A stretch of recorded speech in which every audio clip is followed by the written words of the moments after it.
Amikuzen badira 27 herri, handiena Dona Paule, 1000 bederatziehun biztanleekin eta tipiena Ostanko 100 biztanleekin.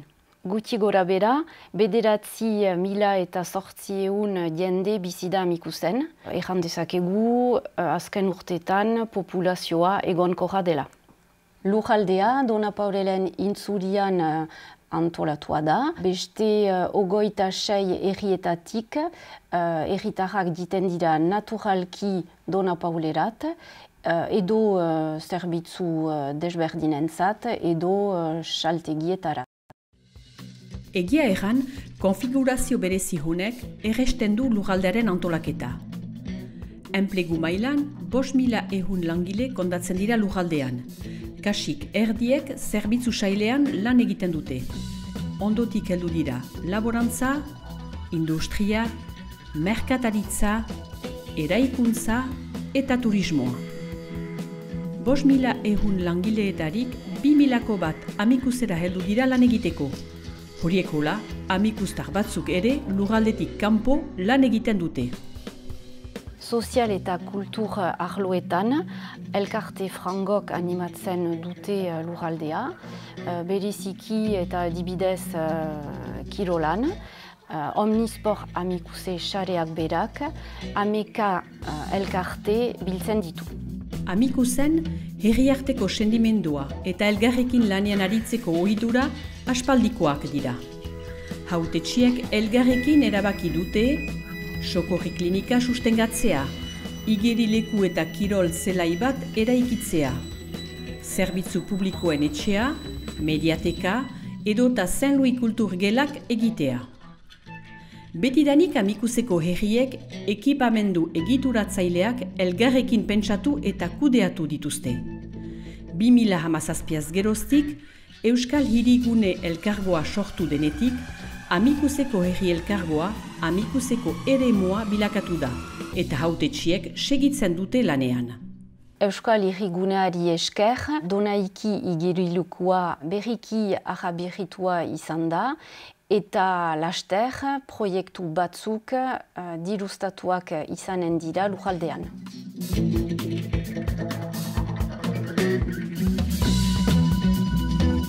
Les bureaux du pôle territorial Amikuze se situent au bâtiment Laguntechea, que tout le monde connaît bien. Donc c'est dans ce bâtiment Laguntechea que la commission territoriale, c'est-à-dire l'ensemble des élus d'Amikuze également se réunissent. Il y a 35 représentants, donc cette commission se réunit environ une fois par mois pour étudier un petit peu l'ensemble des projets qui sont portés par l'agglomération Pays Basque. Le rôle de cette commission et le rôle également des élus de la commission permanente dont je fais partie, c'est d'être la courroie de transmission entre les demandes locales et le siège. Par exemple, le projet de salle de sport, c'est clairement un projet qui avait été demandé, soutenu par les élus d'Amikuze. Donc on a fait remonter cette demande à l'agglomération Pays Basque, au siège, et aujourd'hui c'est un projet porté par l'agglomération.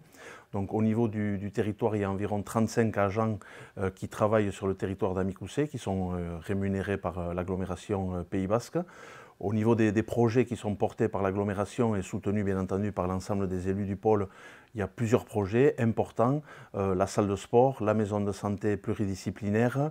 Il y a ensuite également donc, le projet de zone d'activité d'Aïsiritz, puisque donc, au niveau de la zone d'activité d'Arberatz, aujourd'hui il ne reste plus qu'un seul lot à commercialiser, la totalité des autres lots donc, étant vendus. Donc le projet d'aménagement de cette zone avance avec un début de travaux qui est prévu cet automne. Il y a un projet important également, un projet de pépinière qui va être scindé entre deux parties, une pépinière agroalimentaire et une pépinière territoriale, je dirais, qui va permettre d'accueillir des entreprises qui portent des projets dans tout domaine d'activité. Le projet de pépinière agroalimentaire, il est réalisé en étroite collaboration avec l'Institut Jean Hérécart. L'Institut Jean Hérécart qui est propriétaire de la plateforme technologique sur Garikoitsenia. Mais aujourd'hui, cet outil il est saturé au niveau de l'activité. Donc notre idée, c'est dans la continuité de cette plateforme technologique de proposer une pépinière agroalimentaire pour accueillir ces porteurs de projets. Et un autre projet également, c'est le projet de la rénovation des ateliers techniques route de Beiri. Donc c'est un bâtiment qui accueille, qui héberge tous les salariés de l'agglomération qui travaillent dans la partie technique, comme je le disais. C'est un projet important. Aujourd'hui, il est nécessaire de rénover ce bâtiment. Et là aussi, aux alentours de cet automne ou du début d'année prochaine, le chantier va pouvoir démarrer. Beste bastimendu bat ere, laster lurretik aterako da. Kirol sailaren dinamikari eta beharreri erantzunez. Le projet de salle de sport a débuté en 2016. Les associations sportives nous avaient fait savoir qu'il y avait un déséquilibre entre l'offre et la demande. Donc au niveau des équipements, aujourd'hui l'offre s'appuie sur la salle aérétique à Saint-Palais, la salle d'Aïsiritz, la salle d'Ilar et quelques autres salles disséminées sur le territoire. Donc une étude de programmation a été réalisée donc, en association avec les différents clubs sportifs pour définir en termes d'espace de capacité ce qu'il était nécessaire de faire. Un concours d'architectes a également été lancé.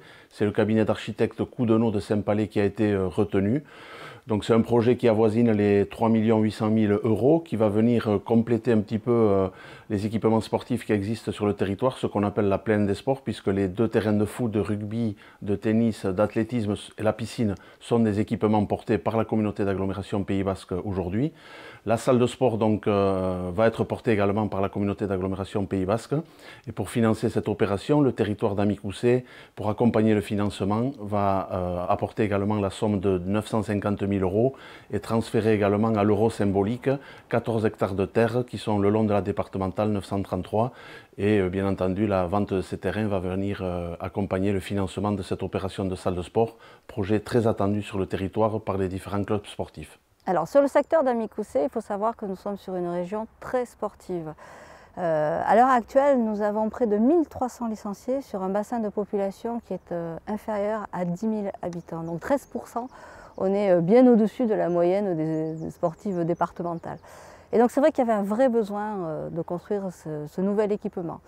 À l'intérieur, on va retrouver une première aire sportive d'à peu près 1300 m² dans lesquelles on va retrouver les terrains de hand, basket, tennis et volley. On aura aussi des terrains de badminton. Ces terrains-là vont être essentiellement utilisés par les sportifs en fin de journée et le week-end. Et en journée, par contre, ils seront entièrement utilisés par les scolaires des différents groupes, des écoles primaires, collèges, lycées et même BTS. À côté de et attenant à cette aire sportive, il y aura aussi un dojo avec une surface de 144 m² de tatami. Ce qui fait qu'on a quand même une grande partie. On va se retrouver effectivement avec 5 associations sportives qui vont pouvoir utiliser pleinement ce bâtiment-là. Aujourd'hui, nous en sommes à la consultation des entreprises qui va être lancée dans les prochains mois. Les offres reviendront au mois d'octobre. À partir de là, nous pouvons envisager une construction qui va démarrer en début janvier 2022 et donc une livraison en 2023. Ce qui fait que normalement, pour la rentrée sportive et scolaire 2023, l'équipement sera opérationnel.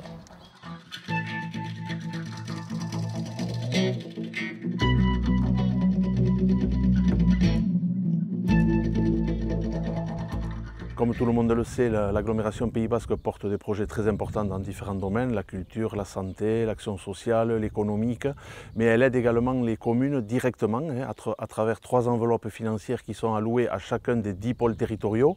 Une enveloppe financière sur l'accessibilité, une enveloppe financière sur l'adressage et ensuite il y a une enveloppe financière concernant le pôle Amicoussé de à peu près 525 000 € et c'est le conseil du pôle territorial, les maires d'Amicoussé qui décident de l'éligibilité des projets.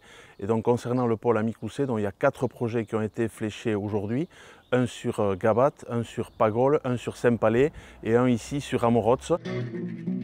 Hain xuxen, Amorotzen, herritarrek eta auzo herritarrek, izan xahar ala gazte, preziatzen dute egitura berri hau, momentu goxoak partekatzeko. Cette enveloppe financière qui est allouée à chacun des 10 pôles territoriaux, donc on a 3 ans pour la consommer, l'année 2019, 2020, 2021, donc concernant notamment les projets structurants. Donc aujourd'hui on a consommé les 2/3 de l'enveloppe et d'ici la fin de l'année on va flécher des nouveaux projets donc, sur le territoire d'Amicoussé. Dila hogoi urte eskola zerratu zen, eta gero eman gintuen gogoetak herritarrekin eta bereziki artxiketuen kontseilioekin, Marie-Christine Orduzmazekin, eta jarrek errantzakion behar gintuela herriko etxeak eta beste salak elgarretatu.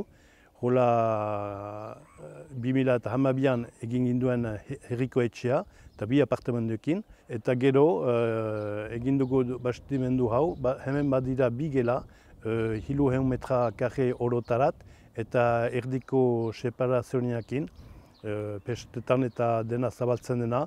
eta jende anitz sartzen ahal da, 300 bat jende goxoki sartzen dira. Gela hau bereziki herritarrek ibiltzen dute gaztek eta adinetakoek, baina biziki jendek ibiltzen dute, adinetakoek egiten dute gimnastika, itzuliko herri guziekin, oharretik, agotatik, martxotatik, behauzetik, mehainetik, biziki jende heldu da, hunat denbora goxoen pasatzerat, eta agotako eskolakine heldu dira karnavala iten edo beste jende anitz heldu da.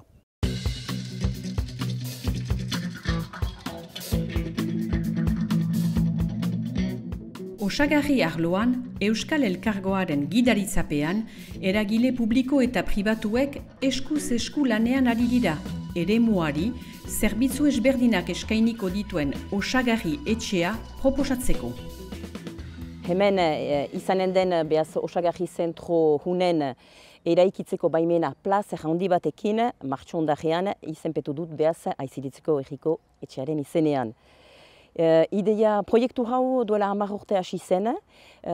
Ideia zen osagarri gune azkar baten sortzea eta horren egiteko zen behaz medikuntza arloko profesionalak elgarretaratzea.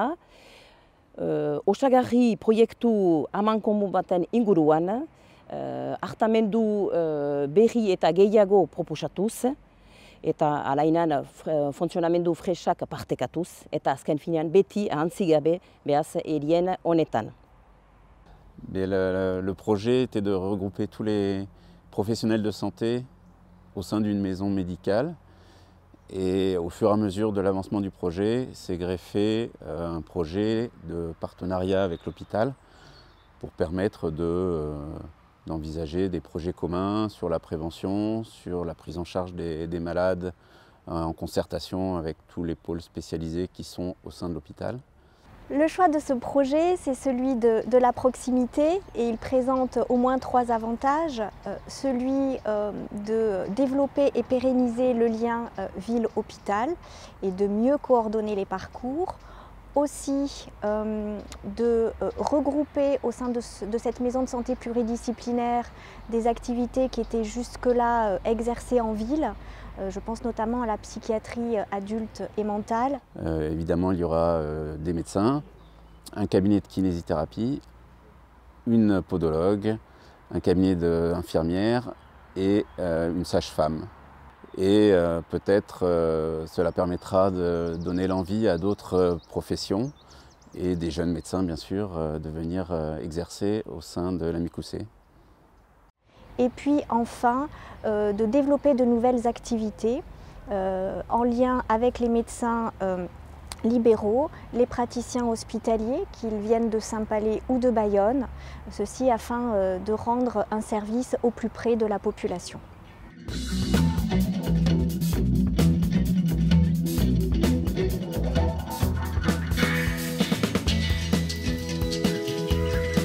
Plusieurs projets importants sont portés par l'agglomération Pays Basque sur le territoire à Amicoussé, certains qui étaient hérités de la communauté des communes Amicoussé, d'autres qui ont vu le jour depuis la création de l'agglomération Pays Basque. Donc en termes d'investissement, l'agglomération porte de nombreux projets importants qui auront d'ailleurs pour certains un rayonnement qui va très largement dépasser le territoire d'Amicoussé. Donc le bilan est, je pense, très positif à ce niveau-là et je pense pouvoir être le porte-parole de l'ensemble des élus du pôle. Au niveau du fonctionnement, on a certainement des choses à revoir, à améliorer. C'est d'ailleurs un sujet qui a été évoqué en amont de la création de la CAPB et suite au premier mois de création également de l'agglomération. Aujourd'hui, il y a une mission déconcentration, elle s'appelle comme ça, qui est à l'étude au niveau des élus du Pays Basque. Je pense que c'est vraiment important de remettre ce sujet sur la table parce qu'on a des choses à améliorer par rapport à la qualité du service rendu aux usagers, au délai de réponse qu'on peut apporter à différents acteurs du territoire. Et donc, on compte bien d'ici cette fin d'année pouvoir proposer, si je peux dire, une nouvelle copie et peut-être proposer une meilleure répartition des tâches entre, je dirais, le niveau central et le niveau local pour, comme je disais, améliorer le service rendu aux usagers.